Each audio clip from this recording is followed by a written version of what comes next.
नमस्कार मित्रों, मैं doctor Vitrag Shah, physician and intensivist यानी कि आईसीयू स्पेशलिस्ट। आज हम बात करेंगे साबुन और हैंड सैनिटाइज़र के बारे में। दो में से क्या बेहतर है, कब क्या यूज़ करना चाहिए और कैसे यूज़ करना चाहिए।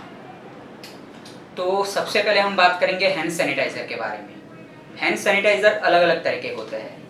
मेन दो डिफरेंस हैंड सैनिटाइज़र में है, तो अल्कोहल बेस्ड सैनिटाइज़र, दूसरा नॉन अल्कोहल बेस्ड सैनिटाइज़र। तो कोरोना वायरस के लिए WHO, CDC दोनों ने अल्कोहल बेस्ड सैनिटाइज़र ही रिकमेंड किया है। लेकिन अल्कोहल बेस्ड सैनिटाइज़र में भी अलग अलग सैनिटाइज़र होते हैं और अलग अलग कॉन्सेंट्रेशन में होते हैं। तो अल्कोहल बेस्ड सैनिटाइज़र में और कोई डिसइंफेक्टेंट है जैसे कि क्लोरहेक्सिडिन, जो अस्पताल में यूज़ किया जाता है, वैसे सैनिटाइज़र होते हैं जो क्लोरहेक्सिडिन और अल्कोहल दोनों बेस्ड सैनिटाइज़र होते हैं। और कुछ सैनिटाइज़र होते हैं जिसमें सिर्फ अल्कोहल और उसके साथ बाकी जो WHO ने रिकमेंड किया है, इमोलेंट, मॉइस्चराइज़र, पानी, हाइड्रोजन पेरोक्साइड वगैरह कंटेंट होते हैं। तो क्लोरहेक्सिडिन और अल्कोहल बेस्ड सैनिटाइज़र भी आम पब्लिक के लिए नहीं है। क्यों नहीं है? क्योंकि जैसे एंटीबायोटिक का मिसयूज़, ओवरयूज़ होने से रेजिस्टेंस बढ़ता है, वैसे क्लोरहेक्सिडिन अल्कोहल बेस्ड सैनिटाइज़र अगर आम पब्लिक यूज़ करेगी तो फिर उसका भी रेजिस्टेंस होने की संभावना है और फ्यूचर में ऐसा हो सकता है कि वो अस्पताल के मरीज में भी क्लोरहेक्सिडिन वाला हैंड सैनिटाइज़र काम ना करे। क्योंकि अस्पताल में सिर्फ वायरस का प्रॉब्लम नहीं है, बैक्टीरिया, फंगस, स्पोर्स सभी का प्रॉब्लम है। तो क्लोरहेक्सिडिन और अल्कोहल बेस्ड सैनिटाइज़र अस्पताल में ज़रूरी है, जो कम्युनिटी में ज़रूरी नहीं है। आपको सिर्फ वायरस को इनएक्टिवेट करे वैसा सैनिटाइज़र चाहिए, तो उसके लिए अल्कोहल बेस्ड सैनिटाइज़र ही सफिशिएंट है। लेकिन अल्कोहल बेस्ड सैनिटाइज़र में भी आपको अल्कोहल की मात्रा देखनी है। 60% से ज़्यादा इथेनॉल और 70% से ज़्यादा आइसोप्रोपेनॉल WHO और CDC ने रिकमेंड किया है। इतनी मिनिमम अल्कोहल की कॉन्सेंट्रेशन होगी तभी आपका सैनिटाइज़र 99.9% इफेक्टिव होगा कोरोना वायरस या उसके सिमिलर वायरस को निष्क्रिय करने के लिए। तो ये हो गया अलग अलग तरह के सैनिटाइज़र, क्या कंटेंट उसमें देखना चाहिए।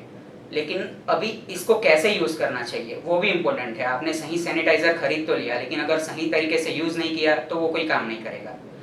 तो सही तरीके से यूज़ कैसे करना है? आपको एडिक्वेट मात्रा में सैनिटाइज़र हाथ पे लगाना है।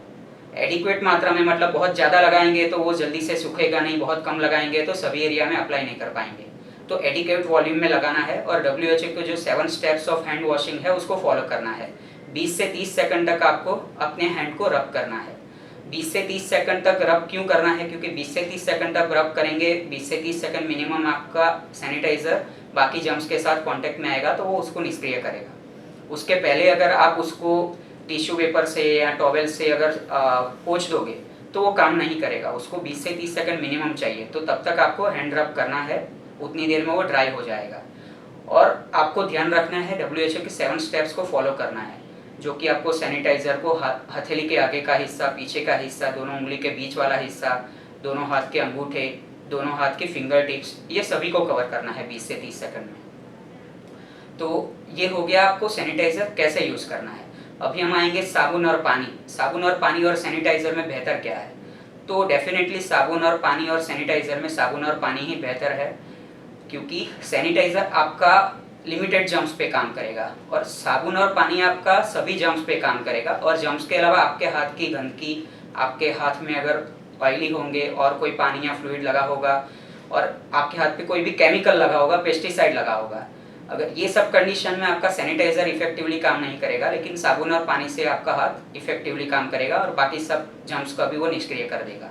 और साबुन में भी लिक्विड सोप और साबुन नॉर्मल जो रूटीन यूज़ करते हैं वो, तो उसमें जो WHO, CDC और हमारा साइंस कहता है उसमें ज़्यादा फर्क नहीं है। लेकिन लिक्विड सोप बेहतर है क्योंकि वो आपके किसी और के हाथ में कॉन्टामिनेशन होके आप उसको नहीं लगाओगे। लिक्विड सोप हर बार फ्रेश आएगा और साबुन किसी ने पहले यूज़ किया होगा, वही हाथ से आप अगर वापस साफ़ करोगे, उससे अगर पानी सही से लगाओगे, साबुन से कहीं से हाथ धोगे तो कोई फ़र्क नहीं पड़ेगा। फिर भी हमें चांस क्यों लेना है? तो लिक्विड सोप को प्रीफर कीजिए, साबुन से बेहतर है।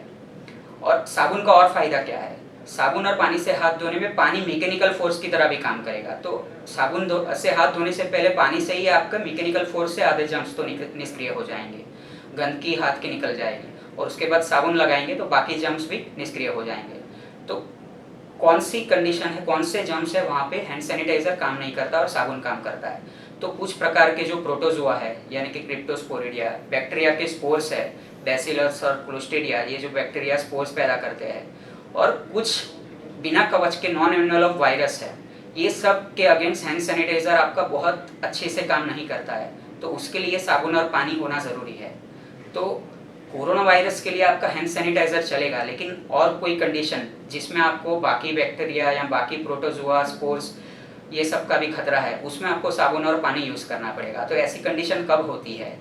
तो जब भी आप टॉयलेट से आते हैं, जब भी आप खाना खाने जाते हैं या खाना खाने के बाद आप हाथ साफ करते हैं, या आप कोई भी पालतू कुत्ता या बिल्ली घर पे है उसके संपर्क में आते हैं, उनको खाना खिलाते हैं, या आपके हाथ में कुछ भी बॉडी फ्लूइड, ब्लड कुछ भी लगा है, कुछ ड्रेसिंग कर रहे हैं, तो उस दौरान सिर्फ कोरोना वायरस का सामना नहीं करना है हमें, बाकी सब बैक्टीरिया को भी निष्क्रिय करना है। तो तब आपको साबुन और पानी से ही हाथ धोना पड़ेगा, तब आपको सैनिटाइज़र बाकी जर्म्स के लिए इफेक्टिवली काम नहीं करेगा।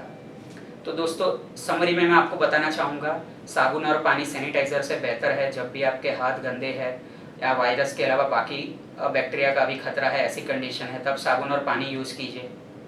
सैनिटाइज़र यूज़ करने के टाइम, खरीदने के टाइम आप देखिए उसमें 60% से ज़्यादा इथेनॉल या 70% से ज़्यादा आइसोप्रोपेनॉल होना चाहिए, और सैनिटाइज़र को प्रॉपर मात्रा में लगाइए और 7 स्टेप्स ऑफ हैंड वॉशिंग को फॉलो कीजिए।